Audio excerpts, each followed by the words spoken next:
আসসালামু আলাইকুম দর্শক, গ্রাম বাংলা নিউজ মাদারীপুর পেজের পক্ষ থেকে আমি মোহাম্মদ নাজমুল শেখ আপনাদের সকলকে স্বাগতম জানাচ্ছি। শহীদ রাষ্ট্রপতি জিয়াউর রহমানের ৪৪তম শাহাদাত বার্ষিকী উপলক্ষে মাদারীপুর সদর উপজেলার শিরখারা ইউনিয়নের সিনদী বাজারে বিএনপির কার্যালয়ে তার মাগফিরাত কামনায় দোয়া মাহফিল অনুষ্ঠিত।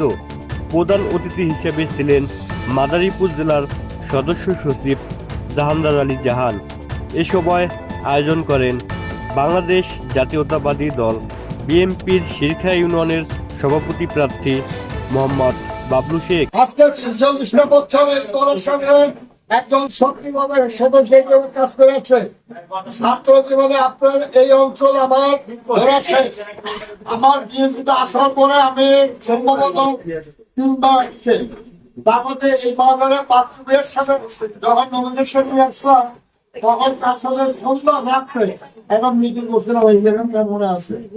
তো আমি অনুরোধ করবো আপনাদের কাছে, আজকে দেশে থেকে তো আওয়ামী লীগের নেতারা যারা এদেশের মানুষের ঘুম হারাম করেছেন, মানুষের যান মালের নিরাপত্তা বিগত দূরে কথা এবং তাদের যারা ক্ষয়ক্ষতি হয়েছে তারা কিন্তু পালাইছে। আর যারা আওয়ামী লীগ করতেন প্রকৃতপক্ষে তারা কিন্তু যায় নাই।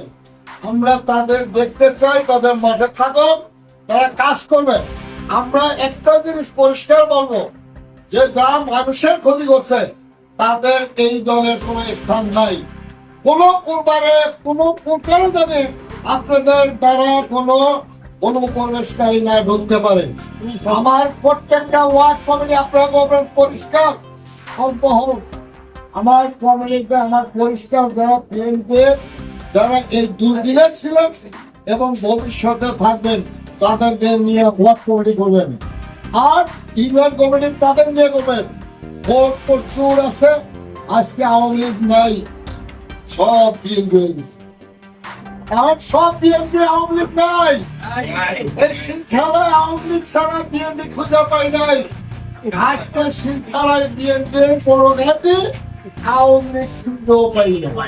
তা আমি মনে করি এটা কার্যকারিতা আনার জন্য যে সমস্ত ব্যক্তিরা জনগণের যান মালের ক্ষতি সাধন করছেন, যে সমস্ত মানুষরা দলের নেতা কর্মীদের ক্ষতি করছেন, সেই সমস্ত লোকজনে আমার দলের দরকার নাই। আমার দরকার ভোটার।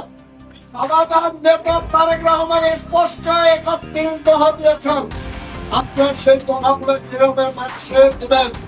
আর আওয়ামী লীগ নয়, আর অন্য কোন দল নয়, এবং খালেদা জিয়ার নেতৃত্বে এবং তারেক রহমানের সেই আমাদের সেই কঠিন সেই নির্দেশনায় আজকে আমরা জাতীয়তাবাদী দলকে মাদাই করে একটি শক্তিশালী দল হিসেবে দেখতে চাই।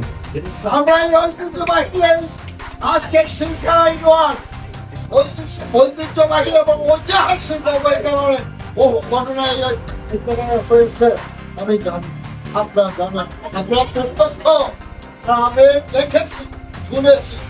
আমরা সেখানে পাবো এটা ঐতিহাসিক।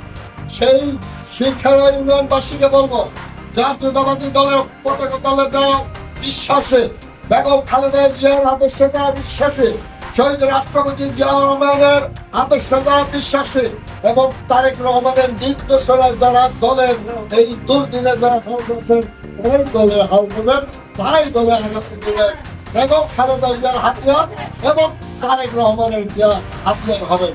আমি বলতে চাই আজকের শহীদ রাষ্ট্রপতি জিয়াউর রহমানের ৪৪তম শাহাদাত বার্ষিকী আমরা তার রহিম মাগফিরাত কামনা করছি। আমরা তার জান্নাতুল ফেরদাউস নসিব কামনা করছি। আপনারা আপন থেকে আজকে শপথ নেবেন, ঐক্যবদ্ধভাবে একটি দল সুসংগঠিত করার জন্য আমরা বিভিন্ন গোত্রের লোক গোত্রে আমরা অবস্থান করছি। অর্থাৎ আমরা একই মায়ের সন্তান হিসাবে জাতীয়তাবাদী দলের পতাকা দলে আর জিয়াউর রহমানের বেগম খালেদা জিয়া তারেক রহমানের সেই নির্দেশনাকে আমরা বুকে ধারণ লালন করে দলকে শক্তিশালী করব এবং আমরা সেই তারেক রহমান সাহেবের যে তিনি দখল দাবিতে ঘোষণা দিয়েছেন সেটা আমরা বাস্তবায়িত করবো দল ক্ষমতায় যেতে পারলে। আজকে মানুষের ভোটার অধিকার নাই, গণতন্ত্র নাই, বিচার ব্যবস্থা নাই, লক্ষ লক্ষ কোটি টাকা ফিরে প্রসার করেছেন, যারা আজকে আমাদের ক্ষতি করছেন, তারা কোথায়? আজকে তারা পালাইতে বাধ্য হয়েছে, তার কারণ আমরা জানি সেই সমস্ত না করি, আমরা জানি সেই স্বৈরাচার না হয়, আমরা জানি আবার সেই লুটেরা না হয়, আমরা জানি আমাদের সেই টেন্ডারবাজ না হয়, আমরা কারো জায়গা জমি জানি দখল না করে, অবৈধভাবে আমরা কোনো কিছু জানি না করে, এই শপথ নিয়ে ঐক্যবদ্ধ ভাবে একই মায়ের সন্তান হিসেবে জাতীয়তাবাদী দলের পতাকাকে অক্ষুণ্ণ রেখে শহীদ রাষ্ট্রপতি জিয়াউর রহমানের মুক্তিদাবাকে বাস্তবায়নের লক্ষ্যে আমাদের সেই আগামী দিনে 31 দফা বাস্তবায়িত করার তারিখ সেই নির্দেশনা পালন করবে এই আশা ব্যক্ত করে আপনাদের সকলের সুস্বাস্থ্য কামনা করে দীর্ঘায়ু কামনা করে আগামী দিনে পথ চলা একই মায়ের সন্তান হিসেবে কাজ করবেন এই আশা ব্যক্ত বক্তব্য শেষ করছে। খোদা হবে বাংলাদেশ জিন্দাবাদ, বাংলাদেশ জাতীয়তাবাদী দল জিন্দাবাদ। একটা কথা আরেকটা কথা বলে রাখবেন, আমাদের জাতীয় নির্বাচন ডিসেম্বরে হতে হবে, আমাদের আর কোন নির্বাচন আমরা আগে দেখতে চাই না, জাতি দেখতে চাই না, সেটা সেটা কোনো আপোষ নাই।